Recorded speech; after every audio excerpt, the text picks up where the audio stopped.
Estamos de volta! E olha só, agora para falar de um assunto muito interessante. Você que tem um imóvel, ou está pensando em vender, ou está pensando em comprar, talvez esse seja o momento de você aprender muitas coisas por aqui.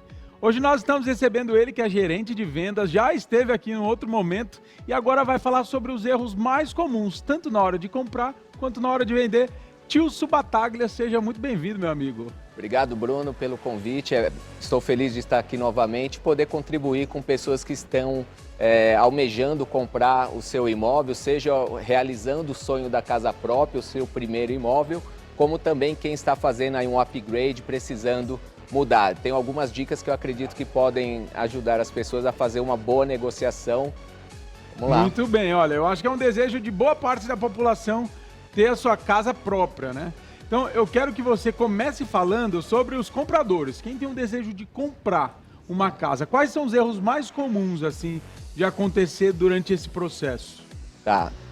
Geralmente, quem quer comprar comete um erro de não conseguir alinhar o desejo da compra do imóvel com o poder aquisitivo. Vou mencionar, por exemplo, o Mercado Minha Casa Minha Vida, que é um programa do governo federal que ajuda famílias com rendas um pouco menores a comprarem o seu primeiro imóvel. E geralmente as pessoas veem, por exemplo, um apartamento com 2 dormitórios, varanda e vaga de garagem. Uhum. É o tipo de apartamento que mais buscado pelas pessoas hoje no Brasil, 2 dormitórios, sala, cozinha, lavanderia, sacada e vaga. Só que o que acontece? Esses apartamentos giram em torno mais ou menos de R$350 mil. Sim. E aí as pessoas desejam, elas querem comprar esse apartamento, só que quando nós vamos fazer análise de crédito, nós nos deparamos com a seguinte realidade: ela não tem poder aquisitivo para comprar esse imóvel. Uhum. E aí o que nós fazemos? Nós conversamos com essa pessoa, explicamos que sair do aluguel e comprar o seu primeiro imóvel sempre é um bom negócio, é uma boa ideia a se seguir.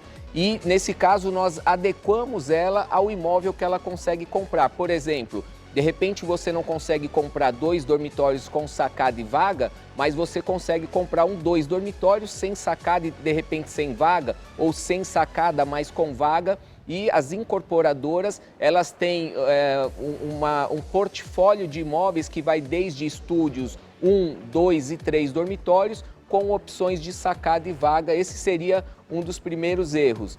Eu acho que um segundo erro muito importante é tentar fazer tudo sozinho. Infelizmente, nós não podemos confiar em todas as imobiliárias, em incorporadoras e também em todos os profissionais corretores, muito menos você indo diretamente a um proprietário. Existem inúmeros relatos de pessoas que sofreram golpes.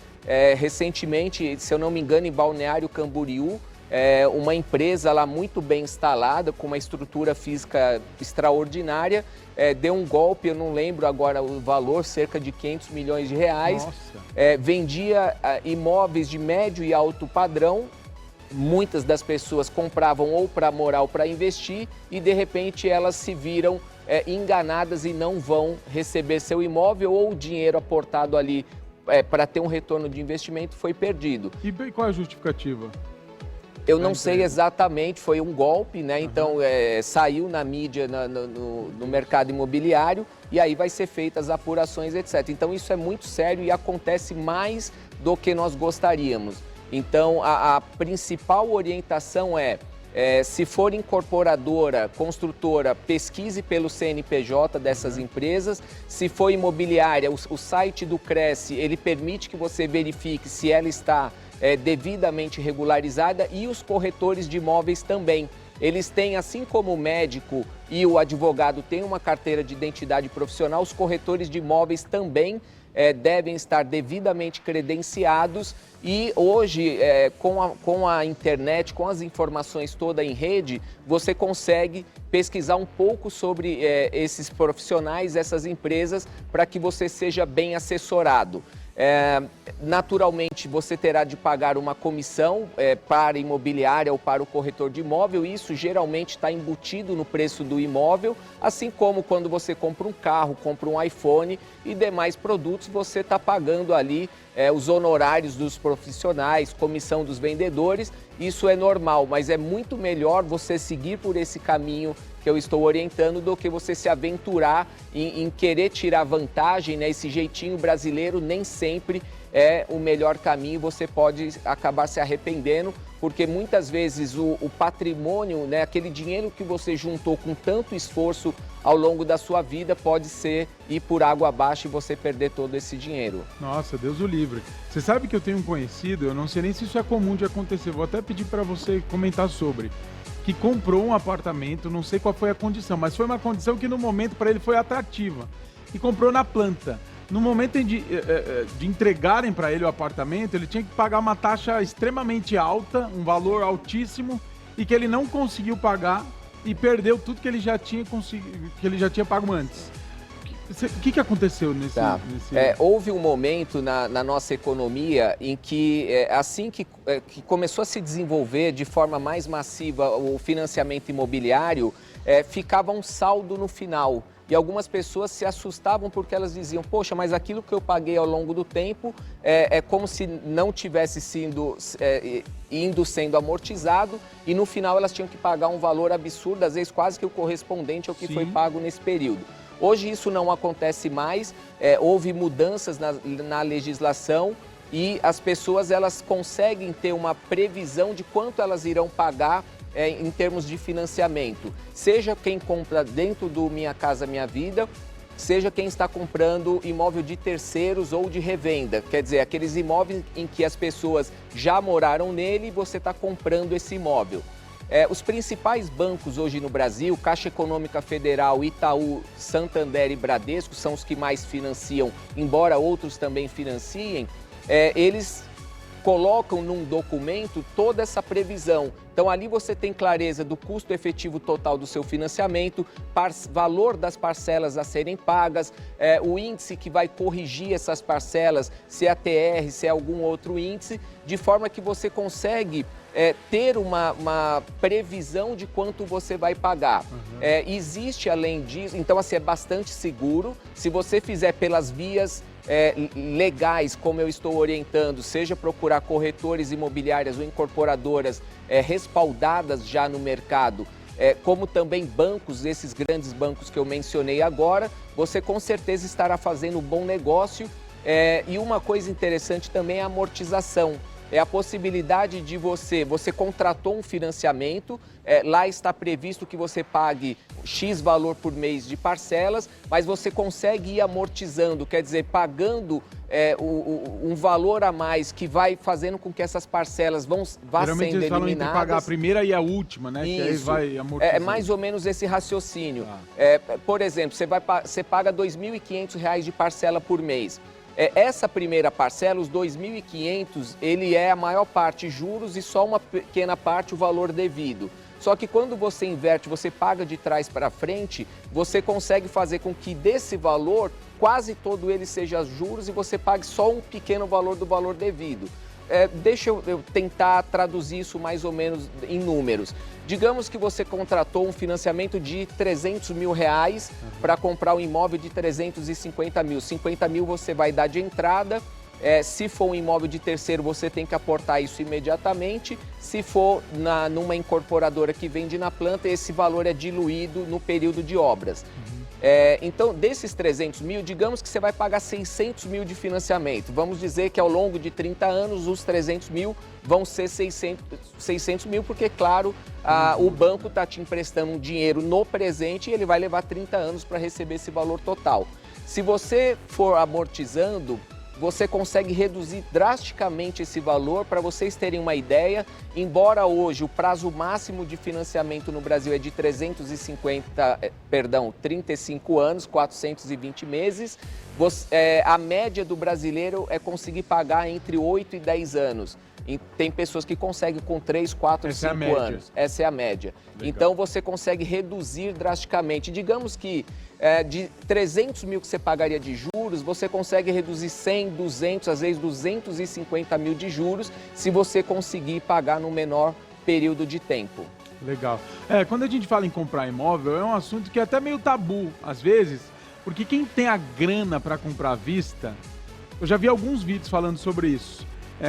Que vale muito mais a pena, eu quero te ouvir também para entender qual é o raciocínio, mas que vale muito mais a pena você investir esse dinheiro, porque daí o lucro desse investimento acaba sendo mais atrativo do que você pagar mensalmente ali a parcela do imóvel. O que você acha disso?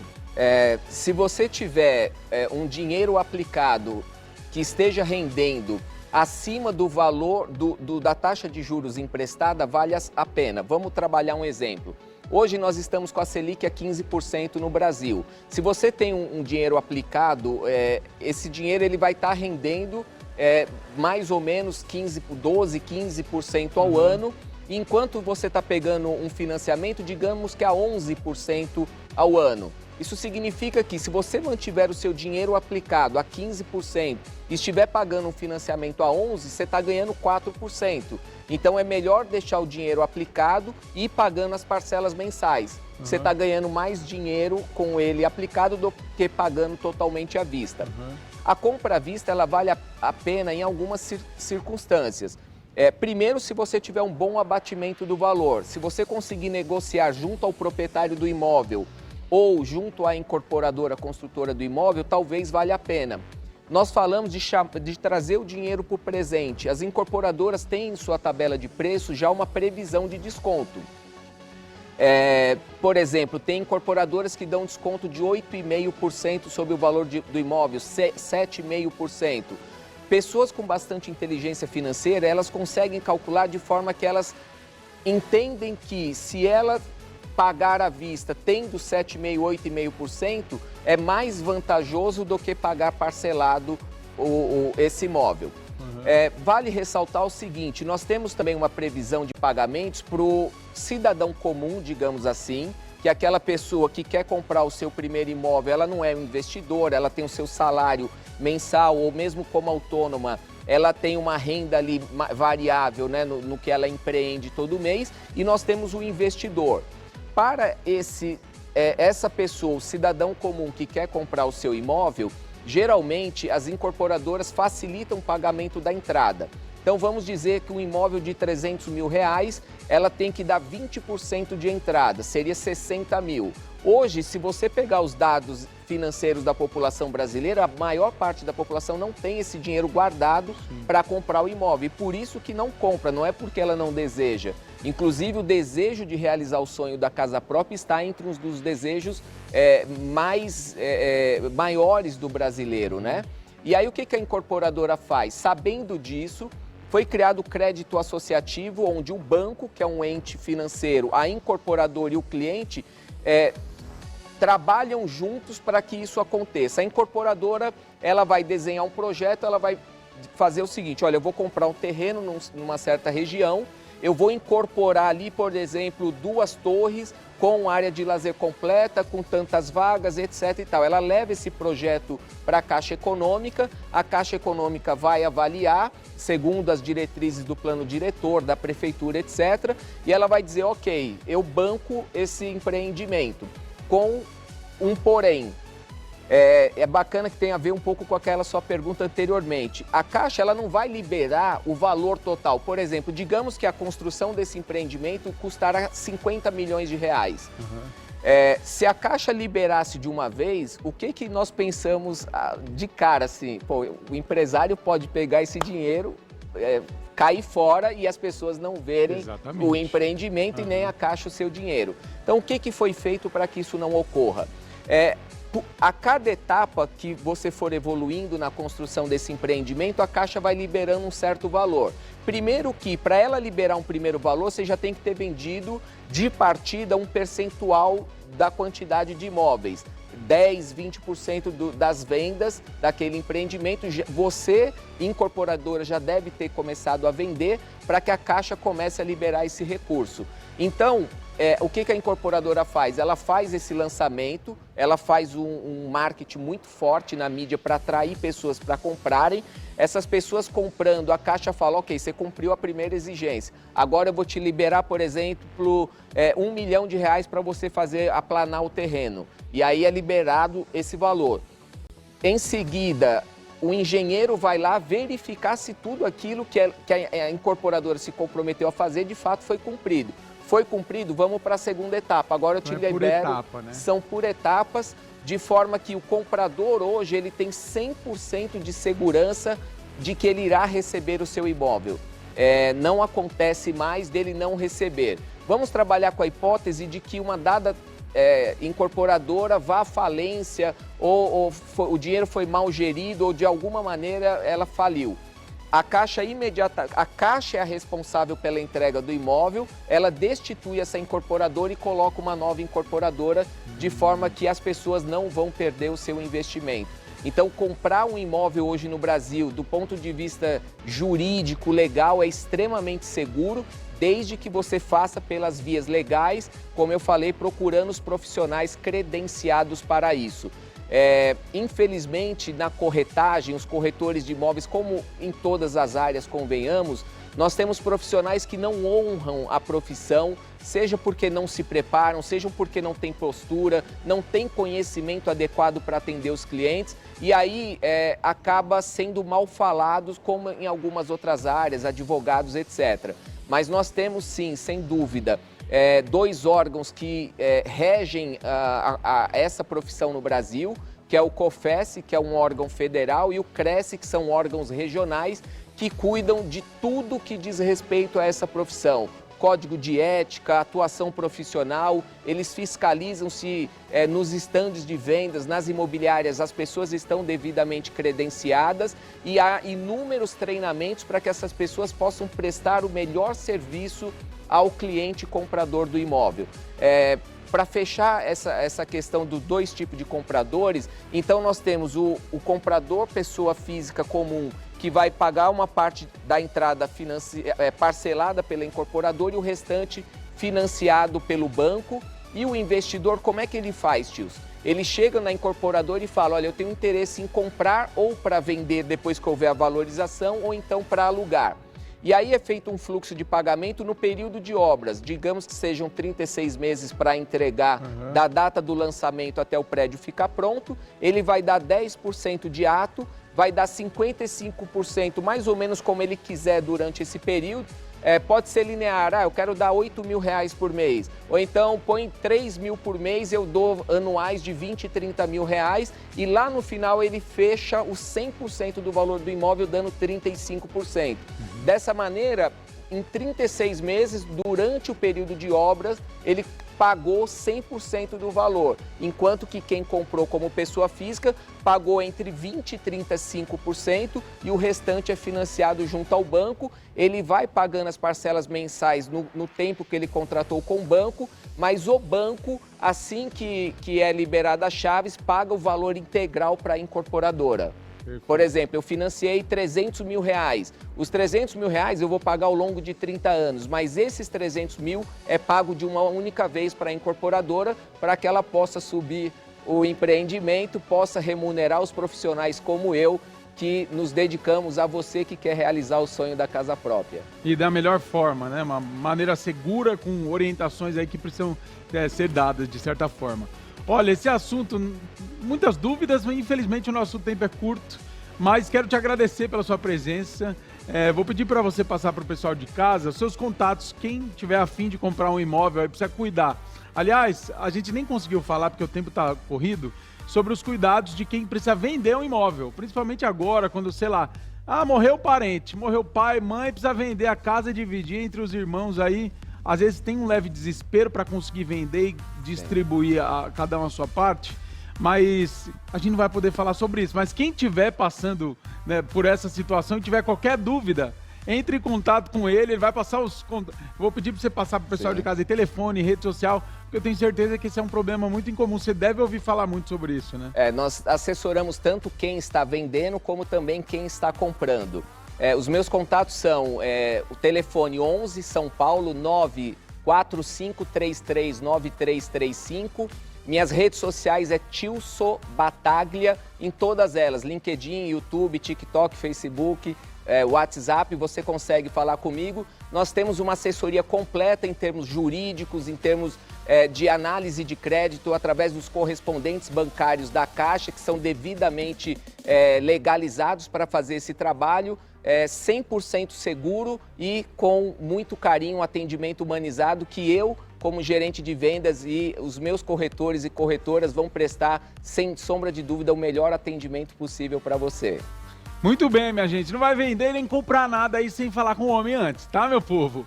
Olha só, chegou aquele momento que a gente adora, então